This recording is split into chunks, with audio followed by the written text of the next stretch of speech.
doing a video on how to winterize your EFOIL. So it's that time of year. You know, if you live up north or somewhere that's cold, or maybe you have a cabin that you keep your EFOIL at, you're going to put it away for the winter time in anticipation of breaking it back out in the spring, ready to go and hit the water. So we're going to cover some items. The main kind of items we're going to cover are, board maintenance, wing maintenance, and then the battery for the wintertime. Just a couple things. It's really not that hard, but there's a couple critical things you have to do. So let's dive right into it. Okay, so you can see the LIFT4 or Gen 4 batteries charging. It's charging on the 4th dot, which means it's charging to 50%. That's fine. It doesn't have to be exactly 50%, but the issue is this charger doesn't have an on and off button. And you can do this with the LIFT5s, the LIFT4s, and any of the older generation stuff. Is when you want to shut off the charger, it shuts off automatically if it's fully charged, but if you want to shut it off halfway through, you literally just unplug it. Right there. The smart fast charger is going to sense that there's no electricity, and it's going to disconnect everything, and then this will go to intermittent, green flashing. So this is critically important to keep charge on these batteries. If these lithium-ion batteries drop below a certain voltage, they'll turn off and never turn back on ever, and there's no way to restart them. So this is the time, make sure they're charged kind of in the middle to start over the winter. Over the series of a couple months, the voltage will drop a little bit, but you'll have lots of safety margin there, so it won't actually turn off. Any questions about this, make sure and let us know. Okay, about once a season, you're going to want to lubricate your electrical connections inside of your hatch. This is for LIFT4s only. The LIFT5s don't have any sort of these electrical connectors.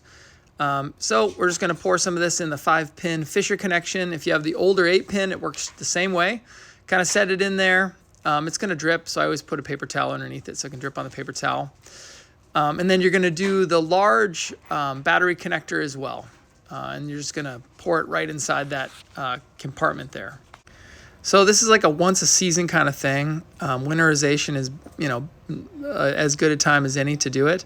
You don't have to do it on the battery side because these connectors will lubricate the battery when you hook them up. So it's a good idea to lubricate these, let them drip out, and then hook up your battery to them, and then you'll be all set. The other one are these little gaskets, the colored gaskets. If you have an old unit, it could be the orange gaskets that go on here. These gaskets will expand over time and they won't make a good seal. We sell replacement gasket kits. They're not expensive. You can put those right on there. Some people like to throw a little Real X on those electrical connectors as well. So the final item inside of here is the O-ring that goes on the water connector. It's this little guy right there. You're going to want to open that up once a season and just make sure, 1, it's there, 2, it's not broken or frayed. That connector will leak and water will be getting in your compartment. I've had clients who think the seal's bad. We go all the way down the road and we find out it's a bad water connector O-ring. All these items are replaceable. We have all these parts in stock. Okay, this is kind of a funny one that no one ever talks about, but it happens. There's 4 bolts that hold your carbon latches together, and these bolts back out. So take a little metric Allen key and just check these. So I'm doing this while we're making this video, and literally 5 of these were loose. And this is one of those things where they'll loosen up over time, they'll fall out, and then the latches are leaking.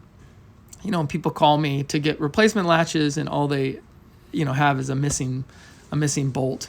So that gasket inside isn't sealed because a couple of those bolts are missing or loose. So tighten those guys up, and you'll be all set. Yep. So when you're storing this unit, the temptation is to close the hatch and close the latches and store it like that because the latches kind of are up and they'll run into stuff. You don't want to do that because it compresses the hatch seal.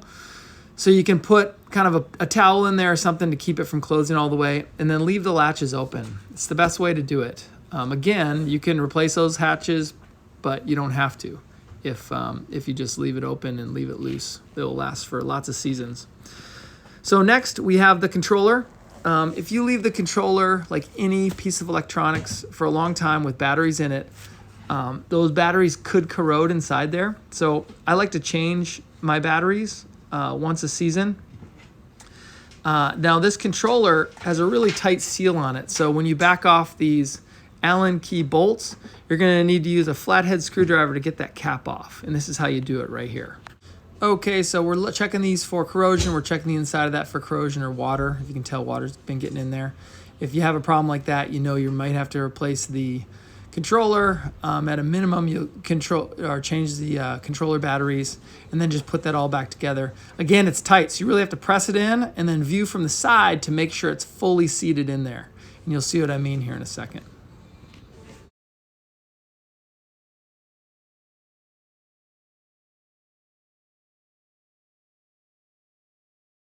Okay, now into the wings and the propulsion unit.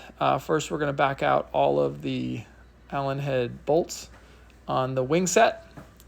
While we're doing that, we're going to make sure that the head's in good shape. These Allen keys or the Allen drives on these bolts over time can get kind of bungled up. This is the perfect time to replace those. You're not in a hurry because it's the winter time, so you can either source them. We have them obviously in stock, or you could switch them all to Torx if you don't like the Allen keys, however you want to do it. So we're going to lubricate the inset threads on that rear wing here, and then we're going to do the same on the propulsion unit threads that are on the top of that mast. We'll just pull the wing off here and then lubricate that. So look, these heads are all in good shape. You can visually see it. Plus, you know probably when you're taking it apart if it's going to be an issue. So just a little drop inside of each one of these guys and you're all set. And then we'll move on to the next thing. So one thing I like to do that's probably uncommon is I like to put a little bit of Real X on this part of the EFOIL. I find that you'll get a little bit of salt buildup at the edges of the motor. I think it's just because it's hot, so the water evaporates faster. So I'll get salt. I'm in salt water. Doing this keeps that salt from building up there for whatever reason. It makes it look really nice. So this is a good thing to do, while you put it away, is make sure all that salt's off of there and then put a little layer of that Real X on there, which makes it look really nice. Okay, onto the propulsion unit to board connection. There's 4 M8 bolts here. Already disconnected the internals of this, so the 3 power connectors and the water line. So with the board upside down, I can just take these out and remove the propulsion. Make sure it's not just going to fall over. If you guys are EFOIL owners, you know all this stuff. I'm going to pull these off of there. I'm going to pull that off.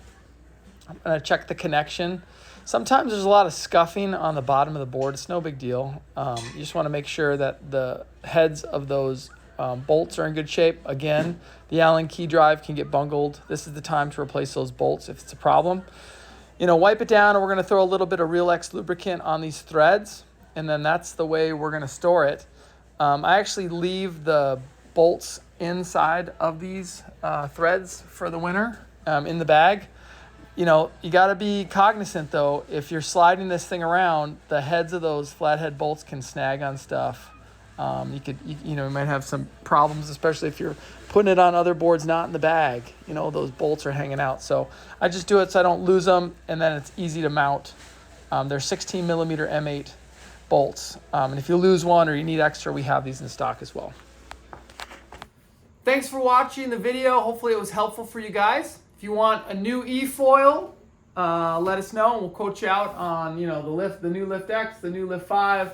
We have some LIFT4s. This is a LIFT4 that actually just went up for sale. Some used ones and a couple new LIFT4s still around. We also have parts, everything we talked about in this video. The old Gen 4 batteries, LIFT5 batteries, LIFTX batteries, lubricants replacement, O-rings replacement, controllers, replacement bolts, all that kind of stuff. We have all of it. We keep all of it in stock. So hopefully this finds you well and you found this video to be useful. If you have any questions, you can call us at 281-508-6485 or check us out online, HoustonKiteboarding.com. Thanks for watching. We'll see you guys out in the wild.